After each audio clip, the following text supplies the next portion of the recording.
আসসালামু আলাইকুম। আমি মোহাম্মদ ফাহিম সুফি, একজন professional digital marketer and designer. আমি learning IT institute corporate training centre Birganj Thakurgaon থেকে একটা বিষয় আপনাদের সাথে শেয়ার করতে যাচ্ছি। বিষয়টি হলো যে আমার মনে হয় বর্তমান পরিস্থিতি যেমন চলতেছে আমাদের বিশ্বে, আমার কাছে মনে হয় যে আমাদের জন্য এটা ফরজ।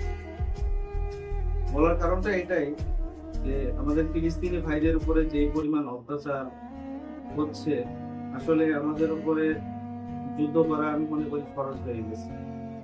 এবং নবী সাল্লাল্লাহু আলাইহি সাল্লাম সহিহ মুসলিম শরীফে 49 নম্বর হাদিসে একটা বলেছেন যে তোমরা তোমাদের হাত দিয়ে অন্যায়কে প্রতিরোধ করো, যদি তা না পারো মুখ দিয়ে করো, এবং তাও যদি না পারো অন্তর থেকে ঘৃণা করো।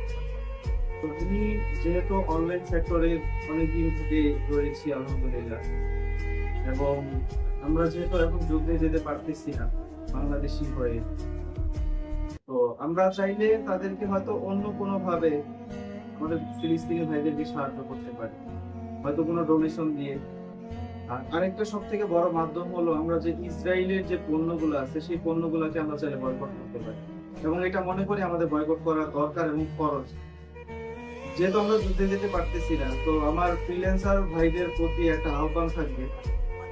আমাদের আলহামদুলিল্লাহ বাংলাদেশে অনেক বড় বড় ফ্রিল্যান্সার ভাইরা রয়েছেন যারা ফাইবার অ্যাকাউন্ট নিয়ে কাজ করতেছিলেন, এবং তারা অনেক ভালো ভালো লেভেলে গেছেন এবং ভালো রেভিনিউ আসতেছিল তাদের একটা। তো দেখলাম অনেক নিউজেই যে আলহামদুলিল্লাহ তারা তাদের সেই লেভেলের অ্যাকাউন্ট গুলো পর্যন্ত ডিলিট করে দিয়েছে শুধুমাত্র ফিলিস্তিনি ভাইদের কারণে। কারণ আমরা নিরুপায়, আমরা কিছু করতে পারতেছি না, আমাদের হাতে এটাই করার ছিল। তো আমিও আলহামদুলিল্লাহ আমার যে ফাইবার অ্যাকাউন্ট রয়েছে, এখন আমার অলরেডি আরো 2টা অ্যাকাউন্ট ছিল, সেগুলো নষ্ট করে দিয়েছে। এখন লাইভে আমি আরেকটা অ্যাকাউন্ট আমার যেটা লাস্ট সেটা রয়েছে, সেটা আমি এখন আপনাদের সঙ্গে রিমুভ করে দিব এবং ডিলিট করে দিব। এবং আমাদের learning IT institute and computer training centre থেকে ফাইবার রিলেটেড যত রকমের কোর্স এবং ক্লাস ছিল সবগুলো আজকে থেকে বন্ধ ঘোষণা করা হলো আজীবনের জন্য। কখনোই আর এই ফাইবার রিলেটেড আমাদের ক্লাস বা ফাইবারের কোনো কিছুই আমাদের আর শেখানো হবে না এখানে, যেহেতু এটা একটা ইসরায়েলি পণ্য। এবং শুধু ফাইবারই নয়, আরো অনেক ধরনের মার্কেট প্লেস রয়েছে যেগুলোতে আমরা চাইলে ইনকাম করতে পারি। আমাদের যেহেতু স্কিল রয়েছে আলহামদুলিল্লাহ, রিজিকের মালিক যেহেতু আল্লাহ, সেটা নিয়ে কোনো টেনশন করার দরকার নেই। একটা মার্কেট প্লেস গেলে আরেকটা মার্কেট প্লেসে আমরা আলহামদুলিল্লাহ ইনকাম করতে পারবো। আলহামদুলিল্লাহ আমাদের বাংলাদেশে লোকাল মার্কেট থেকে অনেক কাজ পাওয়া যায়।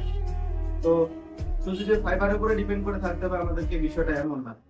এবং আপনাদের প্রতি আরেকটা আহ্বান থাকবে, যারা এখনো ফাইবার অ্যাকাউন্ট ইউজ করতেছেন মুসলিম হিসাবে, তাদের প্রতি আমার আহ্বান থাকবে আপনারাও এই ফাইবার অ্যাকাউন্ট গুলোকে এবং ইসরায়েলি পণ্যগুলোকে বয়কট, এটা আমার আপনাদের প্রতি আহ্বান থাকবে। এবং যারা অলরেডি করে ফেলছেন তাদের প্রতি আমার অন্তর থেকে তাদেরকে আমি সাধুবাদ জানাই এবং কৃতজ্ঞতা তাদের প্রতি আমি জ্ঞাপন করছি।